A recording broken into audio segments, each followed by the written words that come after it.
고대 시대에는 사냥이 보편화되어 있었습니다.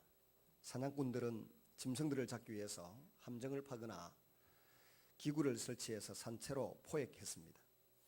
이때 사용되는 기구들을 가리켜서 올무라고 부르기도 합니다.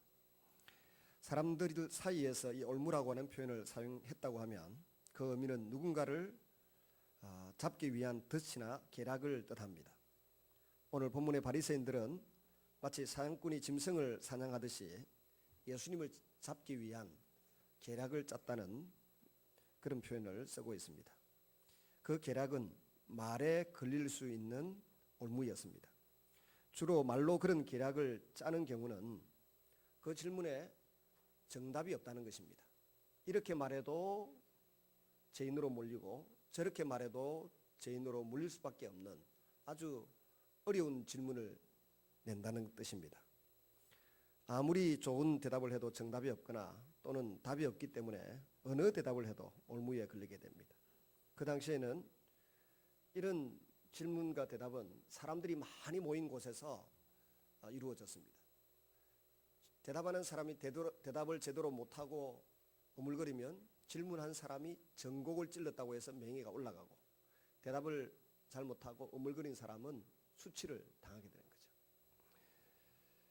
근데 오늘 본문에 세 가지 질문을 했는데 예수님은 명쾌하고도 놀라운 대답을 하셨고, 질문했던 바리새인들이나 그 다음에 사두개인들은 그야말로 큰 수치를 당하고 부끄러움을 당하는 그런 일로 귀결되었습니다. 먼저 이 질문을 하게 된 동기는 무엇인가 하면, 예수님이 이제 공생의 마지막 한 주간 정도를 보내기 위해서 예루살렘으로 낙이 타고 입성하셨습니다. 그리고 세 가지 비유를 들어서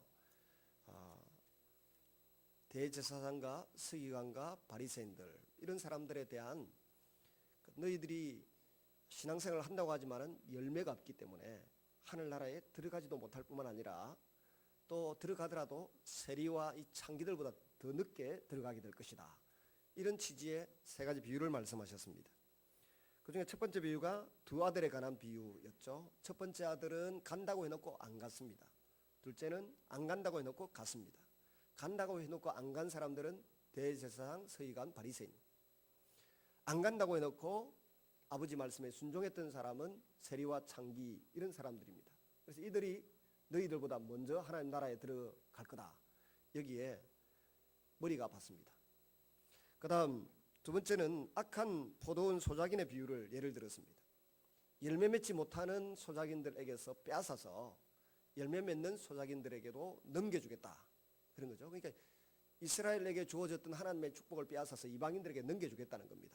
그리고 21장 43절에 그러므로 내가 너희에게 이르노니 하나님의 나라를 너희는 빼앗기고 그 나라의 열매 맺는 백성이 받으리라. 세 번째 왕실 혼인잔치 비유가 이제 나옵니다.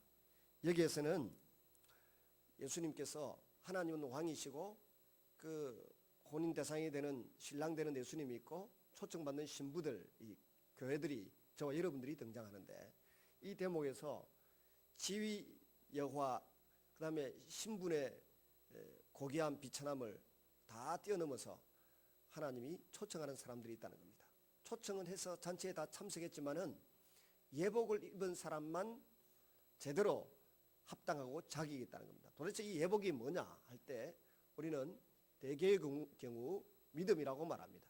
근데 주님이 성경 이 전반 오늘 세 가지 비유라든지 그 뒤에 모든 비유를 통해서 설명하시는 것은 단순한 믿음이 아니고 그 믿음이 열매 맺는 믿음이라는 겁니다.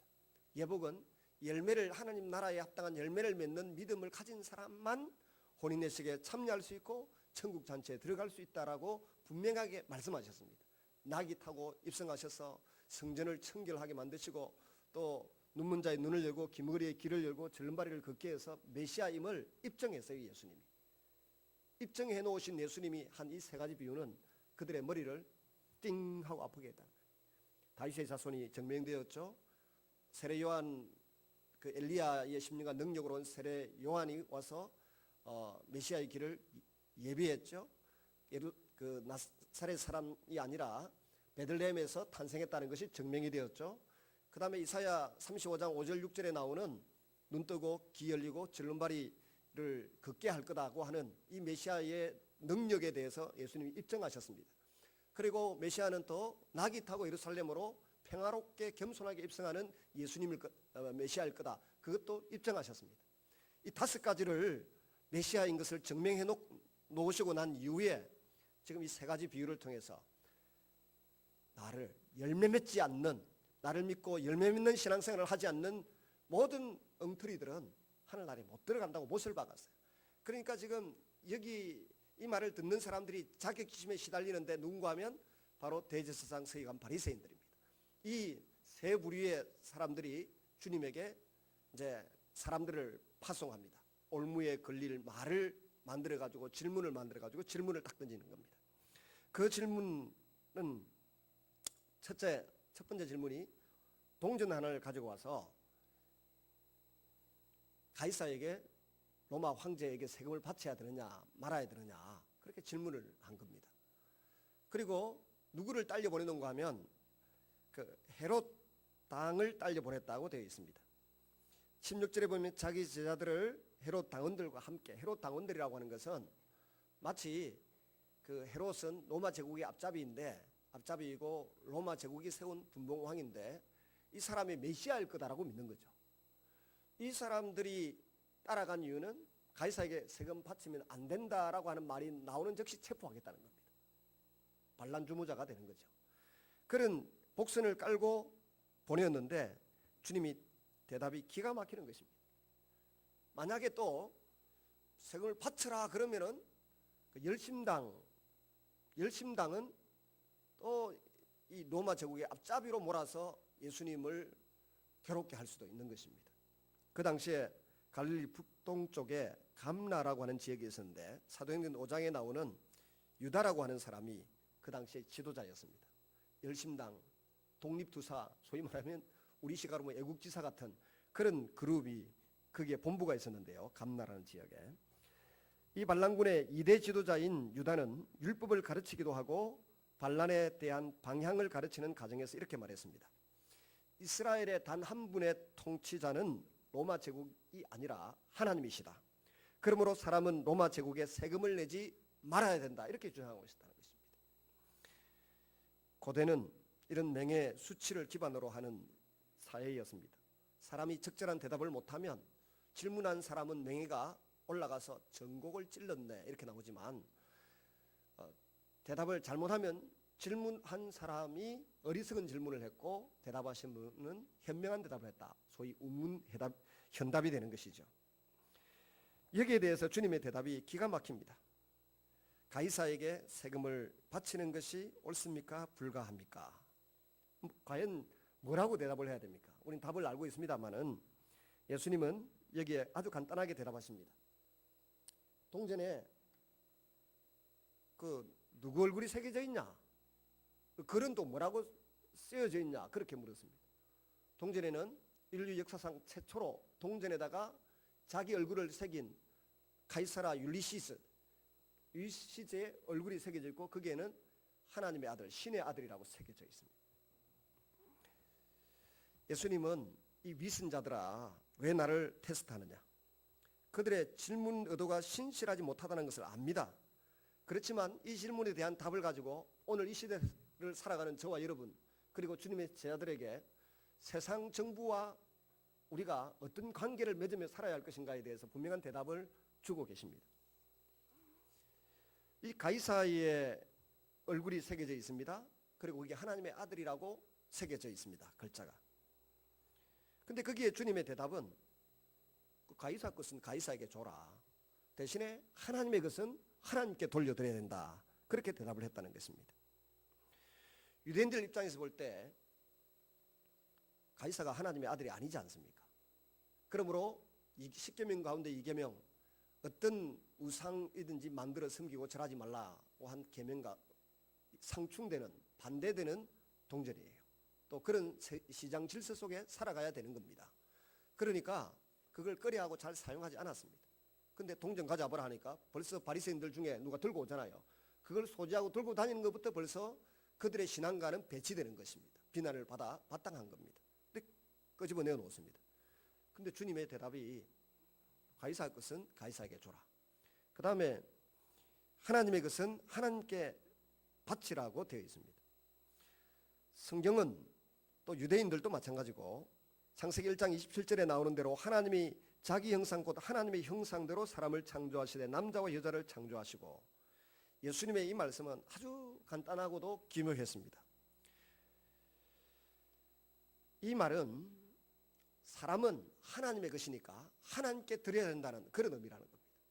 유대인들이 해석할 때는, 우리 기독교 신자들은 다르게 덧붙여서 해석을 합니다만, 유대인들은 사람은 하나님의 것이니까 하나님께 드려져야 된다, 그렇게 주님이 대답하셨다는 의미입니다. 우리에게 많은 것이 있지만 그 많은 것으로 어떻게 하면 하나님이 주셨습니다, 하나님께 영광을 돌려야 됩니다, 하나님의 것입니다, 이렇게 고백하면서 사는 삶의 자세를 주님이 그 한마디에 담아서 강조하셨다는 것입니다. 그리고 하나님 주신 율법의 법칙을 따라서 하나님께 영광을 돌리고 그 법을 따라 사는 삶이 바로 가이사의 것은 가이사에게, 하나님의 것은 하나님께로, 이 표현에 담겨 있다는 것입니다.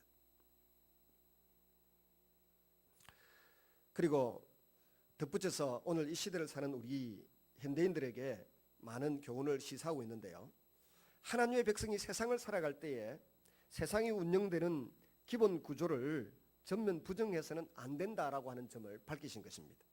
법과 질서를 지켜야 된다는 겁니다. 바울이 세금 문제를 세상 건세의 적법성 문제와 연관해서 다룰 때 아마도 예수님의 이런 원칙이 중요한 기반을 제공해 주었을 것이다 라고 추론해 볼 수 있습니다. 로마서 13장 1절에 7절 보시면, 각 사람은 위에 있는 권세들에게 복종하라. 하나님께로부터 오지 않는 권세가 없으며 이미 있는 권세들도 다 하나님께서 세워주신 것이다. 그러므로 권세를 거역하는 자는 하나님의 명령을 거역하는 것이다. 이 때문에 너희가 또한 조세를 바치는 것이다. 너희는 모든 자에게 의무를 다해라. 조세를 바쳐야 할 자에게 조세를 바치고 간세를 바쳐야 할 자에게 간세를 바쳐라 그랬습니다. 간세는 통간세입니다. 외국 출입하고 무역 그런 걸 말하고, 조세는 우리가 내는 세금을 의미하는데 로마 제국에 세금 내라는 겁니다.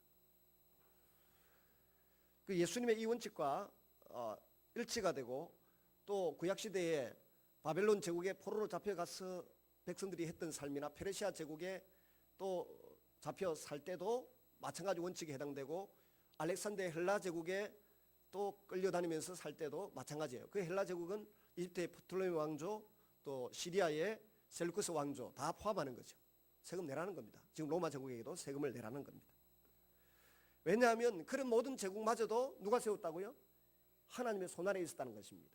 다니엘서 2장에 보면 큰 신상이 하나 나오는데, 그 신상에 느부갓네살 황제가 보고 있는 현장에서 돌이 날아와서 그 신상에 부딪혔을 때 그게 부서집니다. 부서지는데 다니엘이 해석하잖아요. 이거는 바벨론 제국, 그 다음에는 페르시아 제국, 그 다음에는 헬라 제국, 그 다음에 로마 제국 나오는데, 이게 하나님의 손안에 있다라고 하는 것을 다니엘이 보고 바벨론이나 페르시아 제국에 충성하고 나름대로 헌신하면서 온 제국 전체를 다스리는 통치권자로 쓰임받았다는 것입니다. 그런 관점에서 볼 때 하나님은 어떤 나라를 그냥 맡기지 않는다는 겁니다. 제가 물질의 축복을 사모하는 성도들에게 소개하기도 했습니다. 어제도 누가 새 인사라고 문자를 보냈길래 그 성경 구절을 제가 일러주었어요. 예레미야서 27장 5절 6절에 보면 주님이 누구에게 불을 주시는가 할 때 자기 보시기에 옳은 사람에게 준다 그랬어요.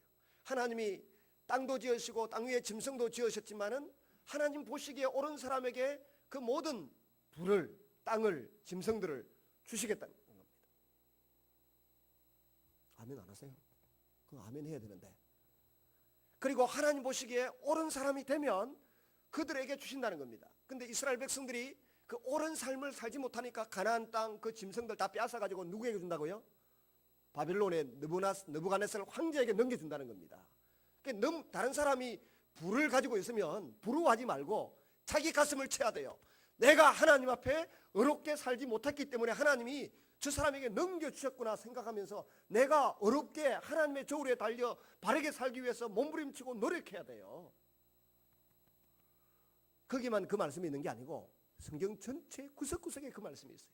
전도서 2장 26절에도 보면 하나님이 자기 보시기에 옳은 사람에게 지혜를 주고 지식을 주고 뭘 준다고요?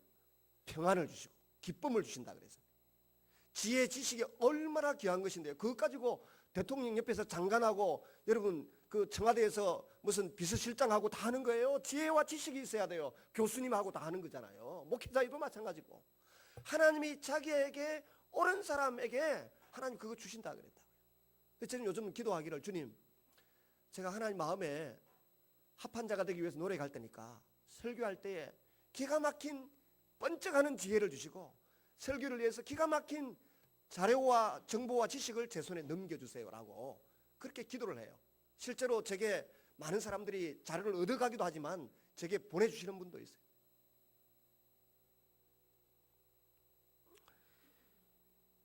하나님이 그것을 우리에게 주신다는 겁니다. 뭐 곡을 작곡하는 분도 하나님 주시는 번쩍하는 영감으로 그 핸델의 오라토리오 애들은 메시아가 만들어지고 할렐루야가 만들어진 거 아니에요. 감옥에 앉아가지고 그것도 감옥에서 일주일 만에 만들어낸 게 그 핸델의 메시아라고요. 주님이 은혜 주셔야 그야말로 마스터피스 걸작품이 나온다고요.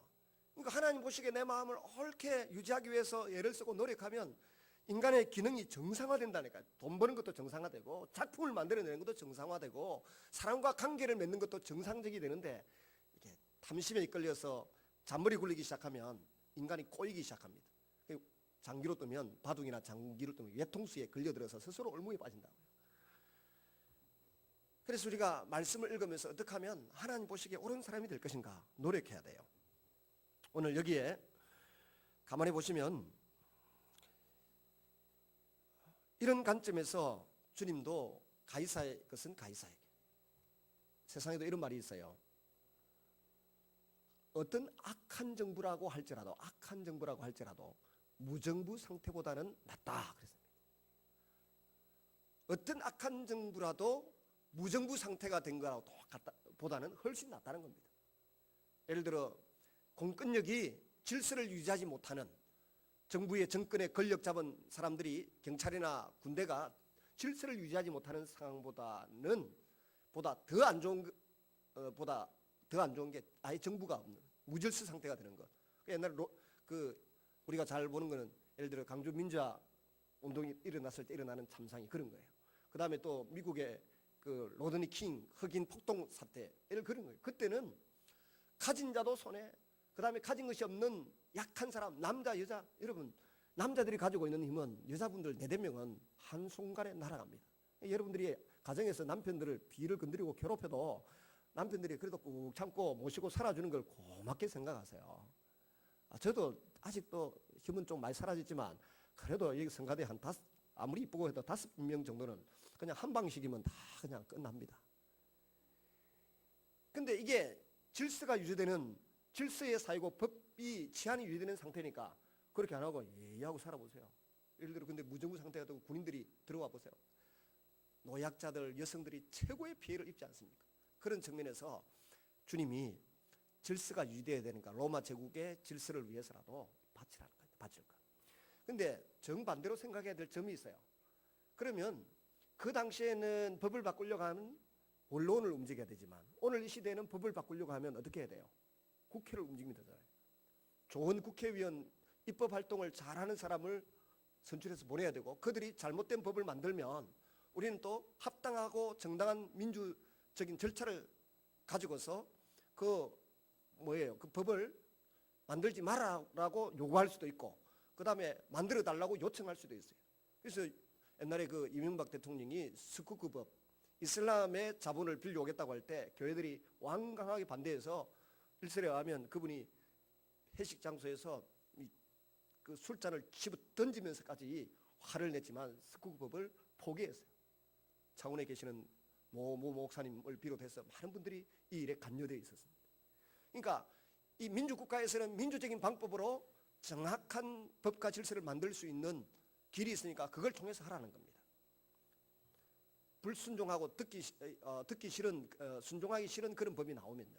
그러나 그 외에는 어지간하면 법을 존중하고 이 말씀 주님의 의견이나 사도 바울의 의견대로 그렇게 살아가는 것이 우리 주변에 있는 모든 사람들이 더불어 공생하고 평화롭게 사는데 크게 유익하고 도움이 된다는 그런 의미입니다.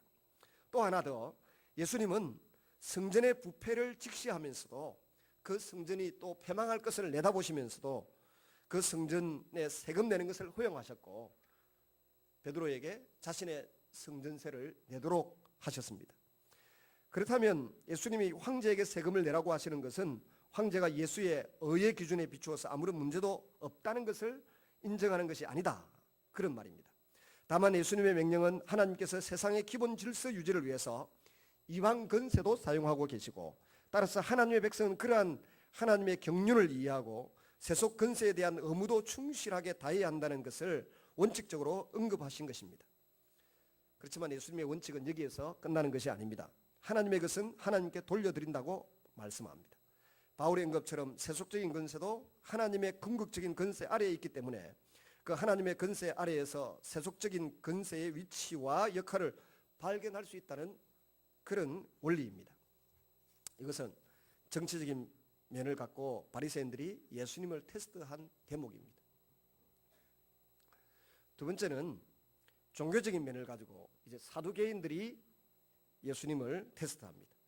23절, 부활이 없다는 사두개인들이 그날 예수께 와서 물어 이르되, 도대체 이 바리새인들과 사두개인들은 언제 만들어졌는가 하면 기원전 140년경에 시리아의, 그러니까 알렉산더 대왕의 그 후계자들이죠. 셀루쿠스 왕조, 시리아의 셀루쿠스 왕조가 이스라엘을 엄청 한 80년간 괴롭힐 때에 그들이 60년 정도를 괴롭다고 보면 되나요? 하여튼 괴롭힐 때 198년부터 기원전 198년부터 시작해서 140년까지 괴롭혔습니다. 그러면 이 약 60년 정도 괴롭혔잖아요. 여기에 대해서 반란을 일으킨 마카비 혁명이라는 것이 있었습니다. 이 마카비 혁명이 일어날 때 이 사람들이 하스몬 왕조를 건설해서 로마 제국이 올 때까지 80년 동안 이스라엘을 통치합니다. 이 마카비 왕조가 마카비 제사장이 이제 시리아의 셀쿠스와 한판 뜨고 전쟁을 일으킬 때에 그게 유대인들 중에 아주 경건하게 메시아 대망 사상을 가지고서 기다리는 하시림이라는 집단이 있었습니다. 이 사람들이 마카비 왕조와 협력해서 하스몬 왕조 이 마카비 제사장과 협력해서 셀쿠스 왕조와 독립 운동을 펼치고 전쟁을 일으켰습니다. 그때 협력했는데 140년경에 승리했어요. 셀쿠스 왕조 시리아가 물러가고 이제 마카비 혁명이 성공을 해서 하스몬 왕가를 세우려고 하니까 이 하시림들이 우리는 독립을 했으면 그것으로 됐다. 다시 왕을 세운다고 하는 것에 동의할 수 없다. 당신들은 유대 지파에서 나온 유다 지파에 나온 왕도 아니고 그러니까 세울 수 없다. 그래서 거부를 하는 거죠. 거부를 하면서 나온 집단이 누군가 하면 바리새파, 세례 요한이 가담했다고 하는 에세레파가 나오는 거예요. 그러니까 기원전 140년경에 나오게 되어 있습니다. 142년인가 그래요. 하여튼 140년경에 나오고요. 그 다음에 이 사두개파는 누구냐면 바로 그 마카비 왕조의 후예들인데 성전에 들어오는 엄청난 헌금들, 그들이 가지고 있는 재산, 그것에 탐닉하고 그것을 가지고 로마 제국에 아부를 해서 자기들의 그 기득권을 유지하고 살았던 사람들입니다. 그 사람들이 이제는 정치적인 힘을 가지고서 예수님을 테스트합니다. 두 번째 이 올무로 거는 시험은 신명기서에 나오는 형사치수 제도를 가지고서, 형사가 아니고 형수치수 제도, 계례법 이렇게 부르는데 발음 잘못하면 형사가 되는군요. 한번 따라하겠습니다. 형사 맞네. 형사치수 제도. 형이 죽고 난 이후에 그 동생이 그 형의 부인과 함께 잠자리를 해서 대가 이어지도록 끊어지지 않도록 하는 그런 제도입니다. 그걸 우리는 쉽게 계례법 이렇게 부르기도 합니다. 그러면 누구의 아내가 되느냐, 그렇게 질문을 했습니다. 이 사람들은 부활이 없다고 믿기 때문에, 천국이 없고 천사도 없고 부활이 없다라고 믿기 때문에 오늘 현재에서 가진 것을 누리며 살겠다고 하기 때문에 이런 질문을 해가지고 예수님을 비웃고 조롱하겠다는 취지입니다.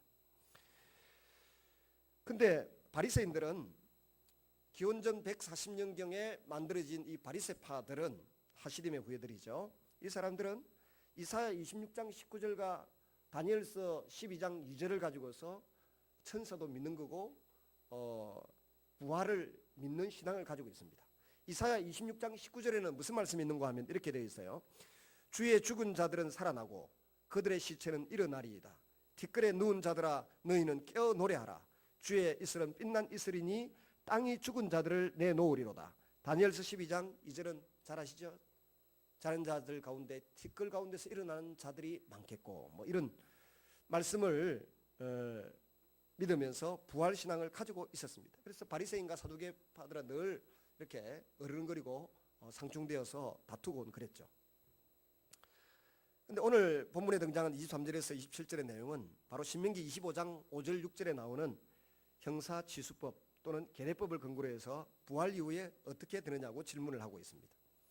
사두개인들이 했습니다. 앞에 거는 바리새인들이었지만 부활 이후의 시간은 사실 아무도 본 사람이 없기 때문에 사람이 어떤 상황에 처하게 될지는 아무도 모릅니다. 이 상황에서 예수님의 대답이 당시 사람들에게 전혀 납득될 수 없는 것이라고 하면 그는 신비주의자로 몰릴 것입니다. 신명기 25장 5절 6절은 이렇게 되어 있습니다. 형제가 동거하는데 그중 하나가 죽고 아들이 없거든 그 죽은 자의 아내는 나가서 타인에게 시집가지 말 것이요 그 남편의 형제가 그에게로 들어가서 그를 취하여 아내를 삼아 그의 남편의 형제된 의무를 그에게 다 행할 것이요 그 여인의 낳은 첫 아들로 그 죽은 형제의 후사를 잊게 하여 그 이름을 이스라엘 중에서 끊어지지 않게 할 것이니라 그랬습니다. 이 계례법을 히브리어로 이붐이라 부르고 그 가부된 분을 이부마라고 부르고 그 가부에게 들어가서 형의 씨를 남겨주는 동생을 야밤이라고 불렀다고 합니다. 이 계례법의 근본은 아름다운 것이에요. 땅이 그 가문에서 떠나지 않도록 부동산이 떠나지 않도록 둘째는 그 미망인이 의지할 자식을 얻도록 하기 위해서 또 그 가족의 생계를 지키기 위해서 만들어주신 아름다운 제도인데 우리는 이 성적으로 문란한 시대를 살면서 성적인 의미로 바라보면 이해가 안 되는 부분이에요. 그러나 그 시대의 사람들에게 있어서 가족들은 땅을 경작함으로써 나오는 소산물을 먹고 살 수 있도록 하기 위해서 모든 가족에게 하나님이 땅을 주셨습니다. 그 땅이 다른 가족에게로 넘어가도 안 돼요. 넘어가더라도 신년이 되면 돌아와야 되고 또 그것을 고엘이라고 하는 제도를 통해서 다시 되찾아오기도 하고 그렇게 하지 않습니까? 그러므로 모든 땅은 첫째 하나님의 소유이다. 사람은 경작에서 먹고 사는 소작인에 불과하다. 그 다음에 그 땅은 항상 남자를 통해서 대를 이어 내려가는 것으로 인식되었습니다. 그러면 어느 가정이든지 반드시 아들이 있어야만 땅을 지속적으로 경작할 수 있는 것으로 생각했습니다. 특히 각 가정의 장자는 더욱 중요한 위치를 차지하고 있었기 때문에 만약 장자가 결혼을 했는데 아들을 낳지 못하고 죽게 된다면 그 동생들은 형수와 동침하여 형수의 아들을 낳을 수 있도록 만들어 주어야 했습니다. 이때 형수에게 들어가서 동침할 수 있는 사람을 정하거나 그 순서를 정하는 권한은 오직 시부모에게 있었습니다. 그래서 형수가 아들을 낳게 되면 그 아들은 형님의 아들이 되고 그 아들은 땅을 상속하고 살게 되는 것입니다. 우리는 이런 계례법의 현상을 창세기 유다와 다말 이야기에서 볼 수 있고 또 룻과 보아스의 예를 통해서 볼 수 있고 요한복음 4장의 수가성의 우물가의 여인을 통해서도 볼 수 있습니다. 성경을 과거에 잘 알지 못하던 시대에는 이 수가성의 사마리아의 우물가의 여인이 뭐 창개와 같이 남편이 5이었다 뭐 이런 표현을 쓰는데 그게 아니고 이 형사취수제도 계례법에 의해서 자기 첫 번째 남편이 죽었습니다. 그래서 시부모가 두 번째 남편 동생을 보냈고 세 번째 보내고 네 번째 보내고 다 했는데 뭐 줄줄이 죽거나 아니면 아이를 생산하지 못하니까 살아 있음에도 불구하고 다시 네가 가봐라 이렇게 된 거죠. 그래서 남편이 5명이나 있지만 아이는 생기지 않고 재산도 물려줄 사람도 생기지 않고 너무 비참하고 힘든 생애를 살아가는 그런 여인에게 예수님께서 찾아가셔서 미래에 대해서 말씀하셨고 정말 영원히 목마르지 않는 생수를 내가 주는 메시아다라고 자신을 드러내시고 밝히신 것입니다. 실제로 형수에게 들어가서 동침하는 동안 그 형수님의 모든 입을 것 먹을 것, 쓸 것을 공급해 주는 역할까지도 했습니다. 그러니까 남편의 역할을 해야 되기 때문에 일반적으로 남편이라고 불린 것입니다. 그렇지만 동생들이 정식 남편이라고 볼 수가 없습니다. 결국 본문에서 사두개인들이 찾아와서 계대법을 가지고서 예수님께 수치를 안겨주려고 하던 시도는 물거품이 되어버리고 맙니다. 29절에 주님이 먼저 선을 꺼서 말합니다. 이 사두개인들에게 너희가 성경과 하나님의 능력에 대한 무지를 갖고 있기 때문에, 성경도 모르고 하나님의 능력도 모르기 때문에 이런 질문을 가져왔다, 그렇게 말합니다. 사두개파는 믿는 성경이 창세기, 출애굽기, 레위기, 민수기, 한번 따라하겠습니다. 창세기, 출애굽기, 레위기, 민수기, 신명기, 이걸 모세오경이라고 하는데 이 5건만 하나님 말씀으로 성경으로 믿었지, 그 뒤에 나오는 역사서나 또 서신서나 시편 이런 것을 하나님 말씀으로 믿지 않았습니다. 예수님은 믿었을까요? 안 믿었을까요? 예수님은 믿었습니다. 예수님은 구약에 나오는 말라기까지의 모든 말씀을 하나님 말씀이라고 친히 인정해 주셨어요. 그래서 요한복음 5장 39절인가에도 너희가 성경에서 영생을 얻는 줄 생각하고 성경을 상고하거니와 이 성경은 곧 나에 대해서 기록한 것이다.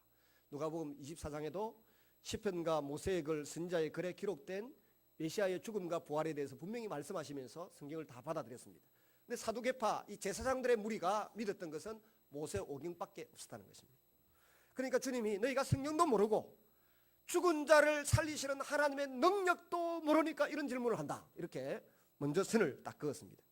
히브리서 11장에 보면 아브라함은 죽은 자 가운데서 다시 살리시는 하나님의 능력을 믿었기 때문에 이삭을 번제로 드리려고 정말 결심했었다, 그렇게 해석해주고 있지 않습니까? 이 선을 그어 놓으시고 주님이 설명하시는 것은 부활 때에는 장가도 아니가고 시집도 아니가고 하늘에 있는 천사와 같으니라 그랬습니다.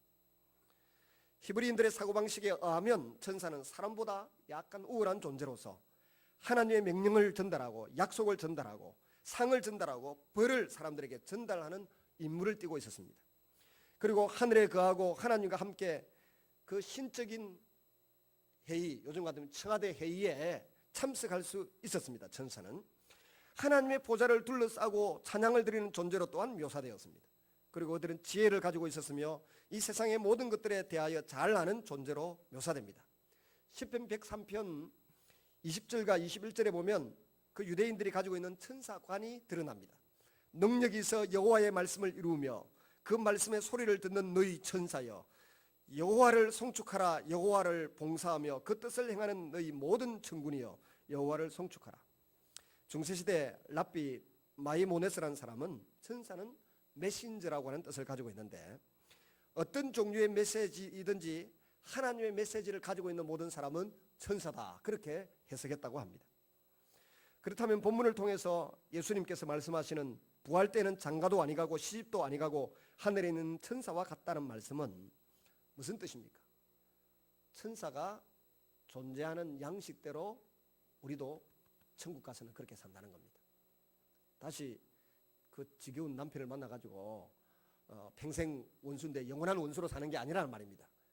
근데 천국 가서는 만나보면 평생 원수가 아니고 영원한 가장 좋은 친구처럼 천국에 있는 모든 백성들이 굉장한 친밀감을 누리면서 살게 된다는 겁니다. 여러분, 테니스 그룹, 골프 동호회, 또 수영 동호회, 또 밥에 먹는 팀들 있잖아요. 그런 사람들은 그 어디에서도 볼 수 없는 친밀감을 가지고 살아갑니다. 하늘나라에서 맛볼 수 있는 친밀감의 일부를 이 세상에서도 교회 안에 있는 성도들, 여전도 회원들끼리, 아니면 남전도 회원들끼리, 또 찬양대원들끼리, 교사들끼리 맛보며 살아가시기를 바랍니다. 이 천사와 같이 산다는 이 말은 하나님과 너무너무 친밀한 관계를 맺으면서 살 뿐만 아니라 그 천사들이 우리에게 뭐 한다고요? 심부름해 준다는 겁니다. 이 땅에서는 우리가 천사보다 조금 못하지만 하늘나라에서는 천사보다 훨씬 존귀한 자로 그들의 수종, 심부름을 받으면서 그들을 부리면서 살게 되고, 또한 우리가 마치 창세로부터 예비된 한 나라를 상속받은 왕과 같은 존재로 존귀한 신분의 사람으로 영원히 살게 될 것을 믿으시기를 바랍니다. 그때는 잔소리 마야 하는 마누라 옆에서 속이 부글부글 끓으면서 아무 소리 못하고 붙어 사는 그런 남편이 아니고, 평생 원수 같은 남편, 돈도 작게 벌어주는 남편, 말도 무작스럽게 하는 그 남편하고 사는 게 아니라, 그 사람, 그 남편, 그 아내를 만나더라도 그런 이 세상적인 관점에서의 관계가 아닌 하늘나라에서 하나님과 우리와의 관계, 그리고 성도와 성도의 관계처럼 굉장한 친밀한 감을 누리면서 행복을 누리며 살게 될 것입니다. 그 천국에 주님 믿음으로 다 들어가시기를 주님의 이름으로 축원합니다. 32절에 보시면 주님이 또 한마디 귀한 말씀을 하십니다. 그 말씀이 뭔가 하면은 하나님은 죽은 자의 하나님이 아니요 산 자의 하나님이다, 이렇게 표현합니다. 약속이라고 하는 것은 사실 사람이 죽으면 끝입니다. 제가 우리 영민이가 새벽 안 오냐 그렇게 지가 문자를 보냈길래 제가 답을 했더니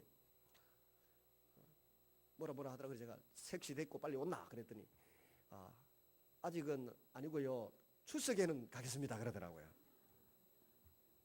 근데 출석이 오기 전에 제가 죽었으면 그 약속이 유효합니까? 출석이 오기 전에 그 약속이, 제가 죽으면 그 약속 지킬 필요가 없는 거죠. 출석이 오겠다 했으니까. 근데 만약에 출석이 오긴 한데 저 친구가 그때 중국에 출장을 가버렸다, 아니 미국에 모 천재가 일한다고 해서 가쁘다 그러면은 그 약속을 지킬 수 있겠습니까? 못 지키잖아요. 만약에 경우라도 우리 영민이가 뭐 출석 전에 죽는다는 말은 하면 안 되니까, 그랬다가 난리 나니까, 야간 죽으면 약속을 못 지키잖아요. 끝입니다. 근데 이 대목에서 여러분 생각을 많이 하고 깊이 해보세요. 안 돌아가는 머리라도 이때는 좀 돌려보시기를 바랍니다. 안 돌아가는 머리라도 돌리셔야 됩니다. 저도 머리 돌리다 고생했어요, 며칠 전부터. 근데 성경은 가만히 보면 죽으면 끝인데도 그 약속이 계속 유효하게 그 아들에게 이어지고 손자에게 이어지고 자손 만대에 이어져요. 그거 희한하잖아요. 그리고 주님이 하시는 말씀이 뭔가 하면 하나님은 죽은 자의 하나님 아니고 살아있는 자의 하나님이다. 그러면 죽은 아브라함에게 약속했는데 그 아브라함이 지금 죽었다는 말입니까? 살아있다는 말입니까? 지금도 살아있다는 말입니다. 이삭은 우리가 볼 때는 죽었는데 지금도 살아있다는 말입니다. 그래서 출애굽기 3장 6절을 가지고서 말하기를 하나님은 아브라함의 하나님이요 이삭의 하나님이요 야곱의 하나님이다. 죽은 자의 하나님 아니고 살아있는 자의 하나님입니다. 그래서 아브라함에게 주셨던 약속이 지금도 그 후손들에게 유효하고, 이삭에게 주신 그 약속이 지금도 그 후손들에게 유효하고, 야곱에게 주신 그 약속이 지금도 유효하고, 모세를 통해 주셨던 그 약속이 지금도 유효하다. 이유는 그들이 안 죽었다는 것입니다. 안 죽고 지금도 하늘나라에 살아 계신다는 겁니다. 그러니까 사두개인들이 모세 오경만 믿고 받아들였던 그것을 근거로 해서 주님 말합니다. 봐봐라 이 사람들아, 출애굽기 3장 6절에 하나님은 죽은 자의 하나님이 아니고 산 자의 하나님일 뿐만 아니라 아브라함의 하나님의 이삭의 하나님 야곱의 하나님이다 했는데 너 뭔 소리 하냐? 그러면서 주셨던 그 약속이 지금도 유효하니까 그 사람들은 살아있고 그 약속대로 우리가 복을 받아 누리게 되는 것이고 그 약속대로 메시아가 오게 되는 것이다, 이런 메시지를 그 속에 다 포함시켜서 딱 한마디 하니까 거기에 사두개인들이 보냈던 경찰들이잖아요. 사실은 비밀 경찰들이라고, 여차하면 예수님을 잡아 넣을 수 있는 권력을 갖고 있는 사람들이 딱 그 소리 들으니까 똑똑하니까 그대로 알아듣잖아요. 여러분 똑똑한 사람을 경찰시키지 안 똑똑한 사람을 경찰시켜 놓으면 범인을 잡겠습니까? 치조하고 질문하겠습니까? 그거를 딱 알아채고 사람들이 깜짝 놀라는데 33절 보시면은 무리가 듣고 그의 가르침에 놀라더라 그렇게 나옵니다. 사두개인들만, 그들의 제자들 경찰들만 놀란 것이 아니라 듣고 있던 모든, 공개적으로 예수님이 창피를 당하나 지혜로운 대답을 하나 지켜보고 있던 사람들마저도 깜짝 놀랐다는 것입니다. 그렇다면 예수님은 어떻게 해서 이런 말씀을 인용하는 지혜가 나왔을까요? 우리는 간단하게 말할 수 있어요. 예수님이 하나님이시니까, 자기가 주신 말씀이니까 대답할 수 있는데, 학문적으로 좀 논리적으로 풀어가 보면 다른 이야기를 할 수 있습니다. 유대인들의 전통 가운데 가마리엘이라고 하는 사람이, 요새 같으면 서울대 설립자죠. 한국 서울대 설립자, 하버드 대학의 설립자, 뭐 이런 사람인데, 이 가마리엘이라고 하는 유명한 학자가 예수님 오시기 전에 분리주의자들, 분파주의자들에 의해서 질문을 받았습니다. 부활에 대해서. 부활이 있단 말이냐 없단 말이냐. 우리가 보기에는 없는데 당신은 왜 있다 하냐. 가마리엘은 있다 그랬다는 겁니다. 베드로와 12제자를 살려주라고 했던 가마리엘, 사도행전에 나온 그 사람이 말입니다. 그 사람이 했던 말이 있는데 무슨 말인가 하면 신명기 11장 21절에서 23절을 인용해서 설명할 때 부활에 대해서 믿지 않겠다고 생각했던 사람들이 꼼짝 못하고 그 말씀을 다 믿었다는 것입니다. 가마리엘의 말을 듣고 바리새파니까 부활을 믿을 수밖에 없도록 가마리엘이 한마디로 설득했는데 그 이야기를 학문적으로 역사적으로 연구해 보면 예수님도 알고 있었을 것이다. 그 말이 뭐냐? 신명기 11장 21절 23절입니다. 그리하면 여호와께서 너희 열조에게 주리라고 맹세하신 땅에서 너희의 날과 너희 자녀의 날이 많아서 하늘이 땅을 덮는 날의 장관 같으리라. 너희가 만일 내가 너희에게 명하는 이 모든 명령을 잘 지켜 행하여 너희 하나님 여호와를 사랑하고 그 모든 도를 행하며 그에게 부종하면 여호와께서 그 모든 나라의 백성을 너희 앞에서 다 쫓아내실 것이라. 너희가 너희보다 강대한 나라를 얻을 것인적 그랬습니다. 이 약속을 처음 들은 사람은 누굽니까? 모세, 그 시대의 여호수아, 갈렙, 그 시대에 살아있던 사람들입니다. 근데 가마리엘은 하나님이 맹세하신 대상인 열조들이 다 죽고 없다면 그 약속이 유효하냐 유효하지 않느냐고 그 질문하는 분리주의자들에게, 분파주의자들에게 역으로 질문했습니다. 그랬더니 그 사람들이 듣고 그 약속이 우리에게도 유효하죠. 그러면 왜 유효할까? 그 조상들이 지금 하나님 곁에 살아있기 때문에, 하나님 곁에 살아있기 때문에 그 조상 모세, 여호수아, 갈렙이 살아서 우리에게 주셨던 그 약속 우리 후손들이 지키나 안 지키나 하나님 옆에서 보고 계시다는 겁니다. 그러니까 그대로 이루어진다는 거죠. 여러분, 오늘 우리가 살아가는 이 시대에 그 약속이 오늘 우리에게도 그대로 유효한 것입니다. 그 믿음을 가지고 하나님 앞에 부끄럽지 않게 살아가는 여러분 되시기를 바랍니다. 이 대목에서 좀 줄이겠습니다. 설교 길게 해봤자 다 기억도 못 하실 거고 짧게 끝내겠습니다. 길게 안 하기로 다짐을 했어요. 그래도 끝내면 세 번째, 저는 착해서 원고 달라면 원고 주고 다 할 건데 그다음 안 묻더라고. 세 번째 율법에 대해서 어느 계명이 크니까 이것도 줄여서 말씀드리면 이번에는 또 바리새인들이 함정에 빠뜨리려고 하는 질문입니다. 예수님이 모든 계명이 똑같다 그러면은 또 잡아가려고 생각을 합니다.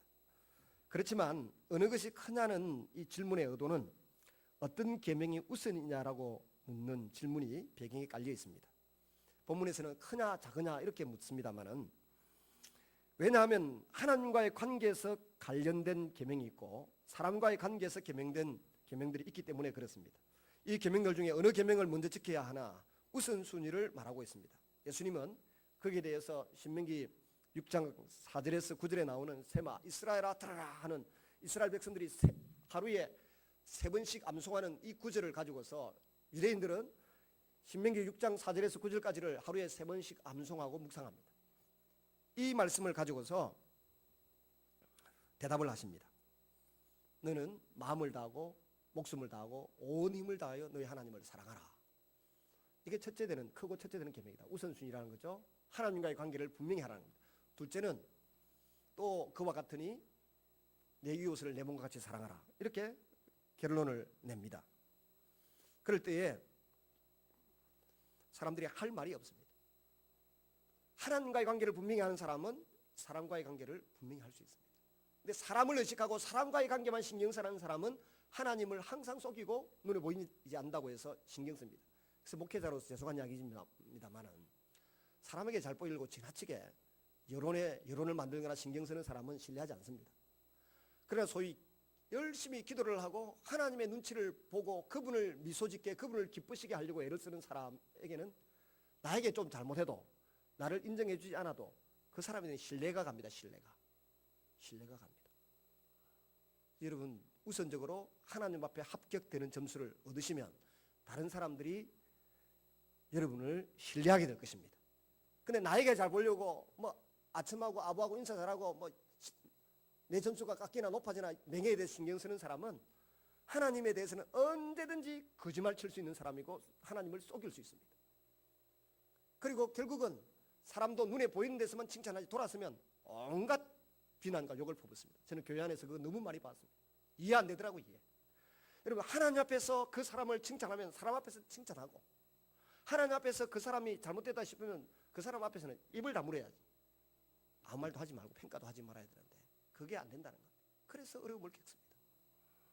주님이 그런 내용의 말씀을 이렇게 두 마디로 간단하게 하나님 사랑, 이웃 사랑으로 표현했습니다.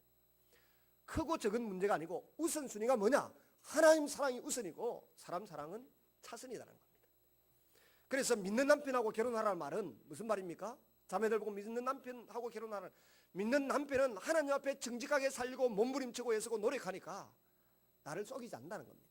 근데 안 믿는 남편은 만나놓으면, 안 믿는 여자도 마찬가지고, 이거 하나님 앞에 정직하게 살지 않는 사람은 사람 정도야 얼마든지 눈앞에서 속이고 해가지고 나중에 몽땅 나를 망가뜨릴 수 있습니다. 주말 드라마 이야기가 전부 그 이야기 아닙니까?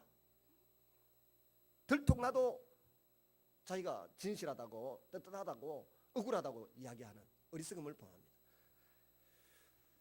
말씀을 맺으면서 몇 마디 재미있는 예를 하나 들겠습니다. 이 세 번째 질문에 가지고 말씀을 맺겠습니다. 라피 아키바라고 하는 사람이 있었습니다. 예수님 오신 이후 17년에서 137년까지 살았는데요. 로마 황제의 우상 숭배의 명령을 거부하다가 죽었습니다. 로마 군대에 의해서 순교당할 때에 그는 죽는 순간을 환하게 웃으면서 자신은 늘 이렇게 하나님을 사랑하는 마음을 시험당하는 순간을 기다려왔다고 했습니다. 하나님을 사랑하는 마음을 시험당하는 순간을 기다려왔다. 그는 쇠로 만들어진 빛 같은 거 가지고 고문을 당하는데, 그 쇠로 만들어진 그 예리한 빛 도구가 살갗을 이렇게 긁어서 찢어낼 때 그것을 바라보는 제자들에게 한마디 했습니다. 울지 말거라, 울지 말거라. 왜 우느냐? 내 모든 인생 동안 지금 내게 주어진 바로 이 순간을 나는 기다려왔다.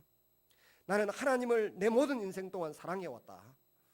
내 의지를 다해서 사랑해왔고 내 마음을 다해서 사랑해왔다. 근데 지금 이 순간은 내 영혼을 다해서 사랑한다는 것이 증명되는 순간인데 어찌 즐거워하지 않겠느냐? 하나님과의 연합 관계가 있는 그것이 신앙 고백이에요. 하나님을 사랑하는 것은 성도의 삶의 기초가 됩니다. 오늘 우리가 이 땅에 살아가다가 부당한 평가도 받을 수 있고 부당한 핍박도 받을 수 있고요, 억울한 일을 당할 수가 있어요. 그럴 때 예수님 뭐라고 했습니까? 너희는 기뻐하고 즐거워하라. 이유는 하늘에서 너희의 상이 큽니다. 이 전제, 이 말씀이 있으니까 지금 환경이 부당한 핍박, 억울한 상이라 할지라도 마음을 잘 지키고 내 믿음을 고백하고 하나님 사랑, 이웃 사랑을 잘 실천하고 드러내면 하늘에서 합격 상을 주신다는 겁니다. 그게 내 믿음을 증명하고 내 신앙 인격을 아름답다고 하는 것을 증명할 수 있는 기회라는 겁니다. 누가 내 오른뺨을 때렸을 때 왼편을 돌려대면 내 마음과 내 사랑과 내 진실성, 내 인격, 내 인간 됨됨이를 보여줄 수 있는 기회로 하나님은 선용하라고 말씀하십니다. 그 이전에 우리의 마음을 다해서, 목숨을 다해서, 힘을 다해서 하나님을 사랑하라고 했으니까 늘 마음도 살펴봐야 되는데, 저는 가끔 제 마음이 하나님 앞에서 저울에 달려서 부족하다는 것을 느낍니다. 그럴 때마다 이렇게 생각합니다. 부자 되기 틀렸네, 그런 생각이 듭니다. 그러나 내 마음이 하나님 앞에 합당하고 저울에 달려서 부족함이 없으면 주님께서 분명히 여기에 대하여 나중에 명예로 돌려주셨는지, 물질로 돌려주시든지, 지혜로 주시든지, 영향력을 주시든지 더 쓰임새 있게 크게 써주실 것이라는 기대감을 갖게 됩니다. 주님은 레위기 19장 18절 말씀을 인용해서 다른 사람이 내게 보여주었으면 좋겠다는 그 행위를 똑같이 다른 사람들에게 행하라는 의미로 내 이웃을 내 몸과 같이 사랑하라, 그렇게 말씀하셨습니다. 원수를 갚지 말며 동포를 원망하지 말며 이웃 사랑하기를 내 몸과 같이 하라. 나는 여호와니라 그랬습니다. 황금률과도 관련이 있습니다. 내가 대접받고 싶은 대로 너도 남을 대접하라. 마태복음 7장 12절 말씀이죠.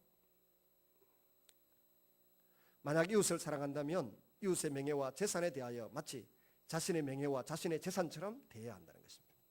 이웃의 약점도 말하지 말아야 됩니다. 예수님은 자신이 하나님이세요.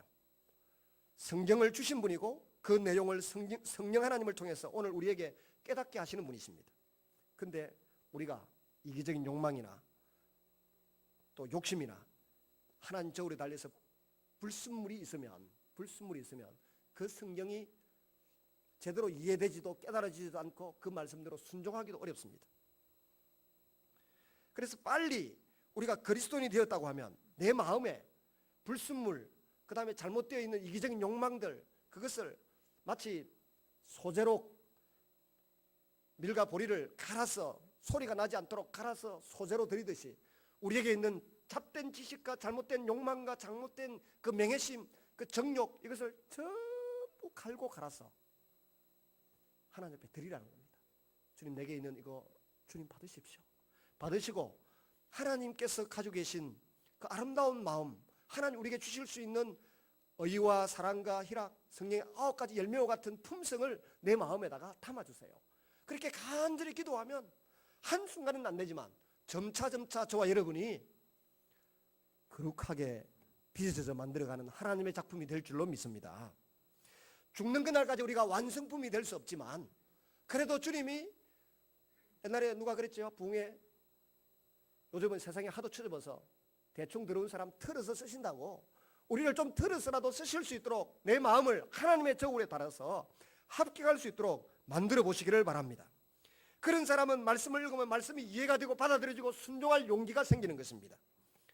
바리새인과 사두개파는 그 하나님이신 예수 그리스도, 그분을 테스트하다가 오히려 수치를 당하고 낭패를 당했습니다. 그러나 세리와 창녀들, 잘못된 죄인들은, 죄인이라고 인정받고 손가락질을 받던 사람들은 자기의 부족함을 알고서 호산나 다윗의 자손이 우리를 구원하소서라고 소리지는 그 무리에서 자신들의 전인격이 되는 율법을 지키겠다고는 술이 찌찌대가 날린 그 옷을 나귀의 잔등에 가는 길에다가 깔아눕히면서 그 주님을 찬양하고 높여드렸습니다. 그러니까 그들이 하늘나라에 먼저 들어가고 열매를 맺는 신앙 고백을 먼저 한 사람들이라는 겁니다. 하나님, 주님이 주신 그 말씀을 있는 그대로 겸손히 받아들였다는 것입니다. 우리도 겸손히 하나님 말씀을 이해하고 수용하고 순종하면 큰 승리를 얻습니다. 큰 복을 받습니다. 아멘 안 하세요? 너무 심각하게 제가 표현했습니까? 하나님을 테스트하시기보다 나를 그분의 저울에 올려놓고 나의 믿음도 나의 인격도 내 마음도 그분의 저울에 한번 올려놓으시고 함량 미달인지 충분한지 늘 재어가면서 새벽마다 기도하고 하나님의 말씀을 읽어보고 설교를 듣고 찬양을 하다 보면 주님이 복을 주십니다. 솔로몬이 엄청난 복을 받아놓고 그 복을 다 받아 누리지를 못했어요.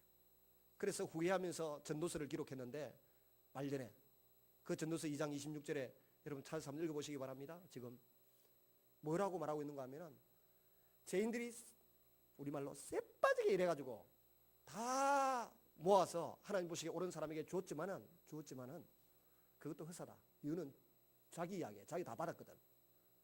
죄인들이 쎄빠지게 일해가지고 모아놓은 거 아버지가 전쟁에서 거두어왔고 또 사람들이 고생해서 모아놓은 거 다 자기 손에 들어왔지만은 그것 가지고 뭐 했어요? 관리를 제대로 못해가지고 인생을 말아먹었으니까 17년 나머지 17년의 생애를 말아먹었으니까 이것도 헛되고 헛되도다 그랬습니다. 내 마음이 주님 앞에 합당하지 아니하며 자기 아버지 다윗은 하나님 앞에 의와 공의와 성실하게 페이스풀 아주 신실하게 살았기 때문에 아버지 다윗은 크게 칭찬하셨고 그는 보세요. 왕중의 왕이고 선지자로까지 인정을 받고 제사장들을 다 세우고 배치하고 성전 마련을 준비하고 시편의 절반 이상을 기록하고 그랬다. 여러분 달라고만 하지 말고 이미 주신 것만 가지고도 얼마든지 잘 가려고 하나님께 영광을 돌려드리면 주님이 합당하다 더 주실 수 있어요. 없는 사람은 내가 하나님 앞에 합당한 마음을 가지고 그대로 살면 되는데 살지 않으니까 안 오는 겁니다. 하나님이 제게 은혜를 주고 복을 주셔서 제 아내가 그러더라고요. 세뱃돈 오늘 아침에 나오는데 여보 세뱃돈 나간 것만 70만 원 나간대. 오늘도 교회 와 앉아있는데 또 세배하러 중고등부 학생 들어갔더라. 또 5천 원씩 다 줬어요. 16명. 얼마나 나갈지 모르겠습니다만 그래도 기분이 좋아요. 줄 수 있다는 게 어디예요? 줄 수 있다는 게. 없으면 빚내가 주겠습니까 제가? 여러분 하나님 앞에 자꾸만 마음을 달아보십시오. 그럼에도 불구하고 명절을 지나면 제 마음에 하나님 앞에 불합격한 부분이 하나 있었어요. 얼마나 마음이 아프든지 하나님 마음에 합한 자가 되셔서 다윗처럼 복을 받고 솔로몬처럼 관리 잘 못하는 사람 되지 마시고 잘 관리하셔서 더더욱 귀하게 쓰임받다가 하늘나라에서 큰 상을 받는 우리 성도님들 다 되시기를 주의 이름으로 축원합니다. 같이 한번 우리 통성으로